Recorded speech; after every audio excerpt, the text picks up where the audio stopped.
ആകാശവാണി തിരുവനന്തപുരം പ്രാദേശിക വാർത്താ വിഭാഗം അവതരിപ്പിക്കുന്ന വാർത്താ തരംഗിണി.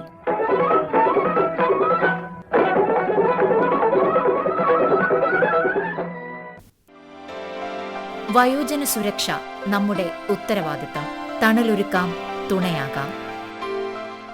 വാർദ്ധക്യം ജീവിതസാഗരം ഒഴുക്കിന്റെ വേഗത കുറഞ്ഞ് കടന്നുപോയ അനവധി അനുഭവങ്ങളുടെ ഉപ്പുരസവും പേറി നിൽക്കുന്ന ശാന്തമായ സായന്തനമാണത്.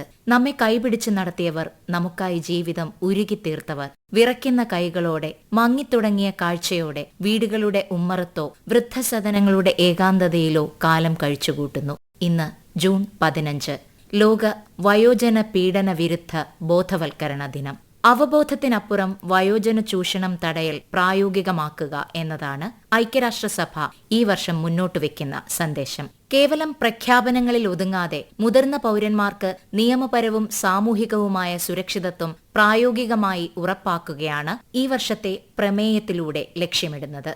ഇന്ത്യയിൽ വയോജനങ്ങളുടെ അനുപാതം ഏറ്റവും കൂടുതലുള്ള കേരളത്തിൽ ഈ ദിനത്തിന് വലിയ പ്രാധാന്യമുണ്ട്.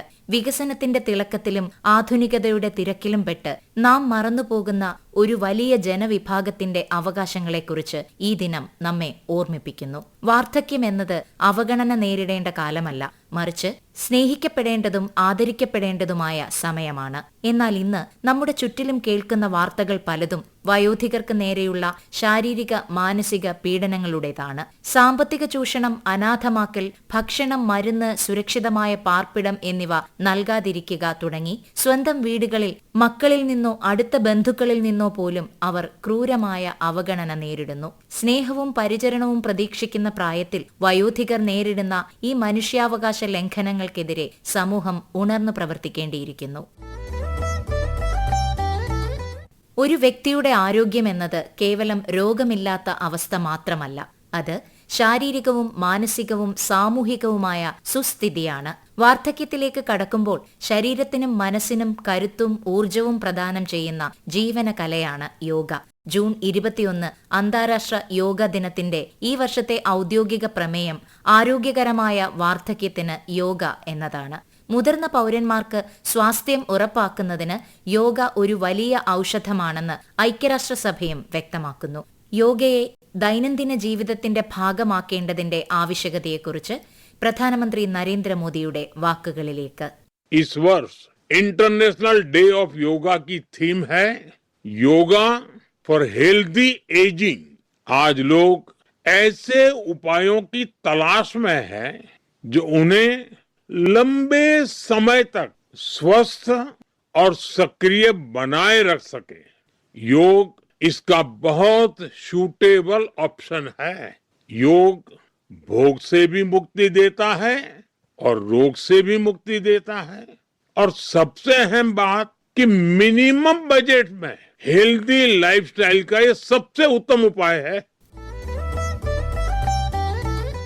സാക്ഷരതയിലും ആരോഗ്യ സൂചികയിലും മുൻപന്തിയിൽ നിൽക്കുന്ന കേരളം പ്രായമായവർക്ക് സുരക്ഷയും പരിചരണവും നൽകുന്ന കാര്യത്തിലും ഒരു പടി മുന്നിലാണ്. മാറുന്ന ജനസംഖ്യാ ഘടനയനുസരിച്ച് വയോജനങ്ങളുടെ പ്രശ്നങ്ങൾ പരിഹരിക്കാൻ പരമ്പരാഗതമായ വഴികൾ മാത്രം പോരാ എന്ന തിരിച്ചറിവിലാണ് സംസ്ഥാന സർക്കാർ. മുതിർന്ന പൗരന്മാരുടെ പെൻഷൻ, ആരോഗ്യ സംരക്ഷണം, സുരക്ഷ എന്നിവ കൂടുതൽ കൃത്യതയോടെ ഏകോപിപ്പിക്കാൻ ചരിത്രപരമായ ഒരു ചുവടുവയ്പ്പിന് കേരളം ഒരുങ്ങുകയാണ്. വയോജനങ്ങളുടെ ക്ഷേമത്തിനായി പ്രത്യേക വയോജന വകുപ്പ് യാഥാർത്ഥ്യമാക്കുന്നതിനെക്കുറിച്ച് മുഖ്യമന്ത്രി വി.ഡി. സതീശൻ സംസാരിക്കുന്നു. വയോജനങ്ങൾക്കായുള്ള പ്രത്യേക വകുപ്പ് രൂപീകരിക്കാൻ പോകുന്നു. ഒരു സമൂഹം പരിഷ്കൃതമാണോ അല്ലയോ എന്ന് പരിശോധിക്കാനുള്ള ഒരു അളവുകോൽ ആ സമൂഹത്തിലെ മുതിർന്ന ആളുകളോട് എങ്ങനെ പെരുമാറുന്നു എന്നതാണ്. അപ്പൊ നമുക്ക് കേരളം സിവിലൈസ്ഡ് സൊസൈറ്റിയാണ്, പരിഷ്കൃത സമൂഹമാണെന്ന് ലോകത്തോട് മുഴുവൻ വിളിച്ചു പറയണമെങ്കിൽ അവരോട് ഏറ്റവും മാന്യമായി, അവരെ കരുതലോടുകൂടി, അവരെ ചേർത്ത് പിടിച്ചുകൊണ്ടുള്ള ഒരു സമീപനവും പദ്ധതികളും കേരളത്തിൽ ഉണ്ടാകണം ധാരാളമായി. വയോജന വകുപ്പ് നിലവിൽ വരുമ്പോൾ അതിന് കരുത്തു പകരുന്നത് ശക്തമായ നിയമ സംവിധാനങ്ങളാണ്. സംസ്ഥാനത്ത് വയോജനങ്ങളുടെ അവകാശങ്ങൾ സംരക്ഷിക്കാനും അവർക്കെതിരെയുള്ള അതിക്രമങ്ങളിൽ സ്വമേധയാ കേസെടുത്ത് ഇടപെടാനും അധികാരമുള്ള ഭരണഘടനാ സ്ഥാപനമാണ് സംസ്ഥാന വയോജന കമ്മീഷൻ. കമ്മീഷന്റെ നിലവിലെ പ്രവർത്തനങ്ങളെക്കുറിച്ചും വയോജന വകുപ്പ് വരുന്നതോടെ മുതിർന്നവർക്കായുള്ള ക്ഷേമ പ്രവർത്തനങ്ങളിൽ ഉണ്ടാകുന്ന ഗുണപരമായ മാറ്റങ്ങളെക്കുറിച്ചും സംസ്ഥാന വയോജന കമ്മീഷൻ ചെയർപേഴ്സൺ കെ സോമപ്രസാദ് വാർത്താ തരംഗിണിയോട്. കൂട്ടുകുടുംബ വ്യവസ്ഥയിൽ നിന്നും അണുകുടുംബത്തിലേക്കുള്ള മാറ്റം പ്രായമായവരെയാണ് ഏറ്റവും പ്രതികൂലമായി ബാധിച്ചിട്ടുള്ളത്. പ്രായമായവരെ സംരക്ഷിക്കേണ്ടത് കുടുംബത്തിലെ അടുത്ത തലമുറയുടെ ബാധ്യതയാണെന്ന ധാർമ്മിക ബോധത്തിന് ഇടിവ് സംഭവിച്ചുകൊണ്ടിരിക്കുകയാണ്. ഈ മാറ്റം വയോജന സംരക്ഷണം സമൂഹവും സർക്കാരും ശ്രദ്ധിക്കേണ്ട ഒരു സുപ്രധാന മേഖലയായി മാറ്റിയിട്ടുണ്ട്. നിരവധി സന്നദ്ധ സംഘടനകൾ ഈ രംഗത്ത് അഭിനന്ദനാർഹമായ പ്രവർത്തനം നടത്തിക്കൊണ്ടിരിക്കുകയാണ്. അവസരത്തിനൊത്ത് ഉയരാൻ നമ്മുടെ സർക്കാർ ശ്രമിക്കുകയാണ്. കഴിഞ്ഞ വർഷം സംസ്ഥാന സർക്കാർ കേരള സംസ്ഥാന വയോജന കമ്മീഷൻ ആക്ട് 2025 എന്ന പേരിൽ ഒരു നിയമം തന്നെ കൊണ്ടുവന്നു. 2025 സെപ്റ്റംബർ 3 മുതൽ കമ്മീഷന്റെ പ്രവർത്തനം തുടങ്ങി. വയോജനങ്ങളുടെ ക്ഷേമവും സംരക്ഷണവുമായി ബന്ധപ്പെട്ട് മാർഗനിർദ്ദേശങ്ങൾ നൽകുന്നതിനും വയോജനങ്ങളുടെ പുനരധിവാസം സാധ്യമാക്കുന്നതിനും അവരുടെ കഴിവുകളും പരിചയസമ്പത്തും പൊതുസമൂഹത്തിന് പ്രയോജനപ്പെടുത്തുന്നതിനാവശ്യമായ പദ്ധതികളും പ്രവർത്തനങ്ങളും ഏറ്റെടുത്ത് നടത്തുന്നതിനും അവകാശങ്ങൾ സംരക്ഷിക്കുന്നതിനുമായി പ്രവർത്തിക്കാനും കാലാകാലങ്ങളിൽ സർക്കാർ കമ്മീഷനെ ചുമതലപ്പെടുത്തുന്നതായ ഉത്തരവാദിത്തങ്ങൾ നിർവഹിക്കുന്നതിനുമാണ് കമ്മീഷൻ രൂപീകരിച്ചിട്ടുള്ളത്. കമ്മീഷൻ പ്രവർത്തനം ആരംഭിച്ചിട്ട് 10 മാസങ്ങൾക്കുള്ളിൽ ഏതാണ്ട് 127 പരാതികൾ ലഭിച്ചതിൽ 27 എണ്ണത്തിൽ ഇതിനകം തീർപ്പ് കൽപ്പിച്ചിട്ടുണ്ട്. സംസ്ഥാനത്ത് നടന്ന അതിക്രമങ്ങളിൽ 4 എണ്ണത്തിൽ സ്വമേധയാ കേസെടുത്ത് അന്വേഷണം നടത്തി വരികയാണ്. പരാതി പരിഹാരത്തിന് വേണ്ടി എല്ലാ ജില്ലകളിലും പ്രത്യേകം സിറ്റിംഗ് നടത്തുന്നുണ്ട്. പ്രധാനപ്പെട്ട 4 വിഷയങ്ങളിൽ സർക്കാരിന് ശുപാർശ നൽകിയിട്ടുണ്ട്. ഇപ്പോൾ സർക്കാർ വയോജനങ്ങൾക്ക് വേണ്ടി ഒരു പ്രത്യേക വകുപ്പ് തന്നെ രൂപീകരിച്ചിരിക്കുകയാണ്. വളരെ സ്വാഗതാർഹമായ നടപടിയാണ്. വയോജന സംരക്ഷണ വിഷയത്തിൽ കൂടുതൽ കേന്ദ്രീകരിച്ച് പ്രവർത്തിക്കാനും ബഡ്ജറ്റിൽ പ്രത്യേക ഫണ്ട് വകയിരുത്താനും ധാരാളം പുതിയ പദ്ധതികൾ ആവിഷ്കരിച്ച് നടപ്പാക്കാനും പുതിയ വകുപ്പ് രൂപീകരണത്തോടെ കഴിയുന്നതാണ്. പണ്ടുകാലത്ത് മുത്തശ്ശനും മുത്തശ്ശിയും വീടിന്റെ ഐശ്വര്യവും അധികാര കേന്ദ്രവുമായിരുന്നു. എന്നാൽ ഇന്ന് നഗരവൽക്കരണവും അണുകുടുംബ വ്യവസ്ഥയും കുടുംബാംഗങ്ങളുടെ ഡിജിറ്റൽ ആസക്തിയും വർദ്ധിച്ചതോടെ അവർ ഒറ്റപ്പെടലിലേക്ക് ചുരുങ്ങുകയാണ്. ലയോള കോളേജ് ഓഫ് സോഷ്യൽ സയൻസസിലെ സോഷ്യോളജി വിഭാഗം മേധാവി ഡോക്ടർ നിഷ ജോളി നെൽസൺ.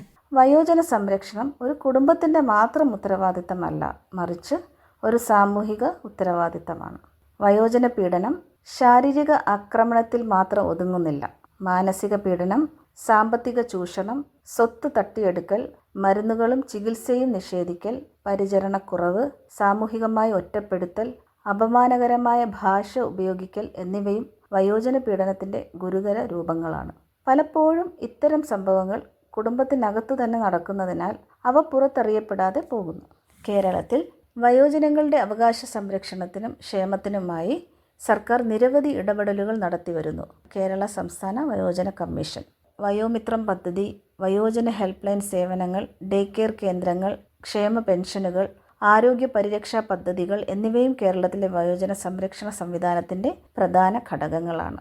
ആരോഗ്യ സംരക്ഷണം, മാനസികാരോഗ്യം, നിയമസഹായം, കൗൺസിലിംഗ്, കുടുംബ പുനരൈക്യം, സാമൂഹിക പങ്കാളിത്തം, ഡിജിറ്റൽ സാക്ഷരത, ദുരന്ത നിവാരണ സാഹചര്യങ്ങളിലെ സംരക്ഷണം എന്നിവയെല്ലാം ഉൾപ്പെടുന്ന ഇടപെടലുകളാണ് വയോജന ക്ഷേമത്തിന് അനിവാര്യമായത്. വയോജനങ്ങളെ സഹായം സ്വീകരിക്കുന്നവരായി മാത്രം കാണാതെ സമൂഹത്തിന്റെ അറിവും അനുഭവസമ്പത്തും കൈമുതലായ സജീവ പൗരന്മാരായി കാണേണ്ടതുണ്ട്. വയോജന പീഡനം തടയുക എന്നത് സർക്കാർ സംവിധാനങ്ങളുടെ മാത്രം ഉത്തരവാദിത്തമല്ല. കുടുംബം, സമൂഹം, വിദ്യാഭ്യാസ സ്ഥാപനങ്ങൾ, മാധ്യമങ്ങൾ, സന്നദ്ധ സംഘടനകൾ, പ്രാദേശിക സ്വയംഭരണ സ്ഥാപനങ്ങൾ എന്നിവയെല്ലാം പങ്കാളികളാകേണ്ട കൂട്ടായ ദൗത്യമാണത്. ശരീരത്തിന്റെ തളർച്ചയ്ക്കൊപ്പം ഒറ്റപ്പെടലിന്റെ വലിയൊരു മാനസിക ഭാരം കൂടിയാണ് വയോജനങ്ങൾ പേറുന്നത്. തങ്ങളുടെ സങ്കടങ്ങളും ആശങ്കകളും പങ്കുവയ്ക്കാൻ ഒരു കേൾവിക്കാരനില്ലാതെ അവർ സ്വന്തം ലോകത്തേക്ക് ചുരുങ്ങുന്നു. ഇവിടെയാണ് ശാസ്ത്രീയമായ കൗൺസിലിംഗിന്റെ പ്രാധാന്യം. കൗൺസിലിംഗ് എന്നാൽ കേവലം ഉപദേശമല്ല, മറിച്ച് അവരുടെ ഉള്ളിലെ ഭാരങ്ങൾ ഇറക്കിവെക്കാനും നഷ്ടപ്പെട്ടു പോയ ആത്മവിശ്വാസം തിരികെ നൽകാനുമുള്ള ഒരു സ്നേഹഹസ്തമാണ്. സൈക്കോളജിസ്റ്റ് രജുല മനേരി. വാർദ്ധക്യം ഒരു രോഗമല്ല, അത് ജീവിതത്തിന്റെ സ്വാഭാവികമായ ഒരു ഘട്ടമാണ്. ഈ ഘട്ടത്തിൽ വയോജനങ്ങൾക്ക് ഏറ്റവും കൂടുതൽ ആവശ്യമുള്ളത് മരുന്നുകളേക്കാൾ കൂടുതൽ കരുതലും ആദരവും കേൾവിയും മാനസിക പിന്തുണയുമാണ്. ഇവിടെയാണ് കൗൺസിലിംഗ് വലിയൊരു മാറ്റം സൃഷ്ടിക്കുന്നത്. അവരുടെ വികാരങ്ങൾ തുറന്നു പറയാൻ ഒരു സുരക്ഷിതമായ ഇടം കൗൺസിലിംഗ് നൽകുന്നു. എന്നെ ആരെങ്കിലും കേൾക്കുന്നു എന്ന തോന്നൽ തന്നെ പലപ്പോഴും അവരുടെ മാനസിക ഭാരം കുറക്കുന്നു. വിഷാദം, ഉത്കണ്ഠ, ഉറക്കക്കുറവ്, ഏകാന്തത എന്നിവയെ നേരിടാൻ ആവശ്യമായ മാനസിക ശേഷി വളർത്താനും കൗൺസിലിംഗ് സഹായിക്കുന്നു. അതോടൊപ്പം കുടുംബാംഗങ്ങൾക്കും ഒരു വലിയ ഉത്തരവാദിത്തമുണ്ട്. ദിവസവും കുറച്ചു സമയം അവരോടൊപ്പം ചെലവഴിക്കുക, അവരുടെ അനുഭവങ്ങൾ കേൾക്കുക, തീരുമാനങ്ങളിൽ അവരെയും ഉൾപ്പെടുത്തുക, അവരുടെ ജീവിതാനുഭവങ്ങളെ വിലമതിക്കുക. ഈ ചെറിയ കാര്യങ്ങൾ പോലും അവരുടെ ആത്മവിശ്വാസവും ജീവിത സംതൃപ്തിയും വർദ്ധിപ്പിക്കും. നമ്മുടെ സമൂഹത്തിന്റെ വളർച്ച അളക്കേണ്ടത് നമ്മുടെ വയോജനങ്ങളെ എത്രമാത്രം ആദരവോടെയും കരുതലോടെയും സംരക്ഷിക്കുന്നു എന്നതിലാണ്. അവർ നമ്മുടെ കുടുംബാംഗങ്ങളുടെയും സമൂഹത്തിന്റെയും അടിത്തറയാണ്. അതുകൊണ്ട് വയോജനങ്ങളുടെ മാനസികാരോഗ്യത്തിന് കൂടുതൽ പ്രാധാന്യം നൽകാം. വയോജന സംരക്ഷണം എന്നത് കേവലം ധാർമ്മികമായ ഒരു കടമ മാത്രമല്ല, അത് നിയമപരമായ ഉത്തരവാദിത്തം കൂടിയാണ്. പലപ്പോഴും സ്വന്തം മക്കൾ ഉപേക്ഷിക്കുമ്പോഴോ ഉപദ്രവിക്കുമ്പോഴോ അത് തങ്ങളുടെ വിധിയാണെന്ന് കരുതി കണ്ണീരൊഴുക്കാൻ മാത്രമാണ് ഭൂരിഭാഗം മാതാപിതാക്കളും ശ്രമിക്കാറുള്ളത്.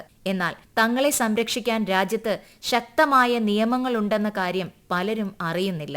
കേന്ദ്ര സർക്കാർ കൊണ്ടുവന്ന maintenance and welfare of parents and senior citizens act അഥവാ മാതാപിതാക്കളുടെയും മുതിർന്ന പൗരന്മാരുടെയും സംരക്ഷണവും ക്ഷേമവും മുൻനിർത്തിയുള്ള നിയമം പ്രകാരം മക്കൾ സംരക്ഷിക്കാതിരുന്നാൽ അവർക്കെതിരെ നിയമ നടപടി സ്വീകരിക്കാനും ജീവനാംശം ഈടാക്കാനും വ്യവസ്ഥയുണ്ട്. ഇതിനു പുറമെ കൗൺസിലിംഗ്, നിയമസഹായം, അടിയന്തര സഹായം എന്നിവയ്ക്കായി രാജ്യമൊട്ടാകെ 14567 എന്ന വയോജന ഹെൽപ്പ് ലൈൻ നമ്പറും ലഭ്യമാണ്. തിരുവനന്തപുരം വഞ്ചിയൂർ കോടതിയിലെ അഭിഭാഷക അഡ്വക്കേറ്റ് നിഖില പത്മം. സമൂഹത്തിൽ അവഗണിക്കപ്പെട്ട പ്രായമായവരെ സംരക്ഷിക്കാനായിട്ട് കേന്ദ്രത്തിലും കേരളത്തിലും 2 ശക്തമായ നിയമങ്ങളുണ്ട്. ഒന്ന് എന്ന് പറയുന്നത് the maintenance and welfare of parents and senior citizen act 2007. ഈ നിയമത്തിലെ പ്രധാന ഒരു വ്യവസ്ഥകളുണ്ട്. അത് നമ്മളുടെ വയോജനങ്ങൾക്ക് വളരെയധികം സപ്പോർട്ടീവായിട്ടുള്ള വ്യവസ്ഥകളാണ്. അതിൽ പ്രധാനം ധനസഹായമാണ്. 60 വയസ്സ് കഴിഞ്ഞ വയോജനങ്ങൾക്ക് സ്വന്തമായിട്ട് വരുമാനമില്ല എങ്കിൽ മക്കളോ അവരുടെ ലീഗൽ ഹെയർസോ അതുമായിട്ട് ബന്ധപ്പെട്ട അവകാശികൾക്കോ പ്രതിമാസ അലവൻസ് അല്ലെങ്കിൽ ജീവനാംശം ഈ വയോജനങ്ങൾക്ക് കൊടുക്കണമെന്നൊരു വ്യവസ്ഥ ഇതിൽ പറഞ്ഞിട്ടുണ്ട്. അടുത്തത് നമ്മൾ സ്വത്ത് സംരക്ഷണമാണ്. അച്ഛനമ്മമാർ ഇഷ്ടദാനത്തോടുകൂടി മക്കൾക്ക് എഴുതി കൊടുത്ത വസ്തുക്കൾ തന്നെ തിരിച്ചെടുക്കുന്ന ഒരു വ്യവസ്ഥ. അതായത് മക്കൾക്ക് എഴുതി കൊടുത്ത ശേഷം മക്കൾ തിരിഞ്ഞു നോക്കാതെയോ അവരെ സംരക്ഷിക്കാതിരിക്കുകയോ അവരെ ആരോഗ്യ, വസ്ത്ര, ആഹാര കാര്യങ്ങൾ നിഷേധിക്കപ്പെടുകയോ ചെയ്യുന്ന ഒരു സാഹചര്യത്തിൽ കൊടുത്ത വസ്തുക്കൾ തിരിച്ചു വാങ്ങാനുള്ള ഒരു വ്യവസ്ഥയും ഈ നിയമത്തിൽ പറഞ്ഞിട്ടുണ്ട്. പിന്നെ ഈ നിയമത്തിലെ പ്രധാനപ്പെട്ട ഒരു ഘടകം എന്ന് പറയുന്നത് വയോജനങ്ങൾക്ക് ഒരു അഭയകേന്ദ്രം സർക്കാർ സംവിധാനത്തിൽ പറഞ്ഞിട്ടുണ്ട് എന്നുള്ളതാണ്. പിന്നെ പ്രായമായവരെ ഏതെങ്കിലും സ്ഥലത്ത് ഉപേക്ഷിക്കുന്ന മക്കൾക്കെതിരെ ക്രിമിനൽ കുറ്റം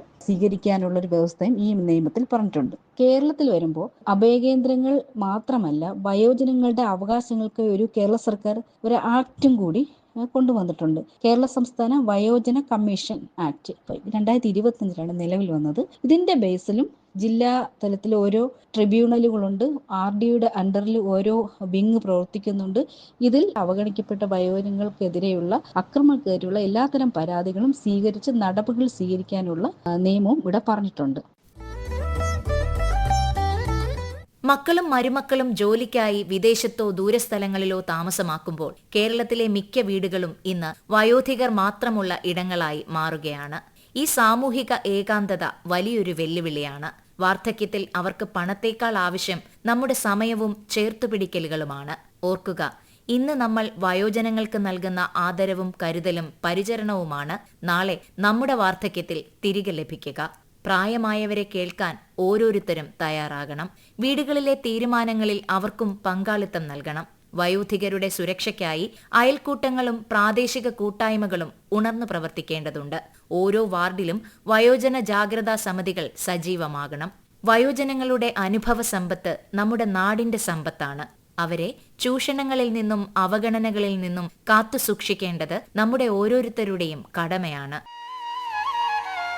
ആയുസ്സിന്റെ ഭൂരിഭാഗവും മക്കൾക്കും കുടുംബത്തിനുമായി ഒഴിഞ്ഞുവെച്ച മാതാപിതാക്കൾക്ക് വാർദ്ധക്യത്തിൽ താങ്ങായും തണലായും നിൽക്കേണ്ടത് മക്കളുടെയും കുടുംബാംഗങ്ങളുടെയും ഉത്തരവാദിത്തമാണ് എന്ന ഓർമ്മപ്പെടുത്തലോടെ വാർത്താ തരംഗിണി സമാപിക്കുന്നു.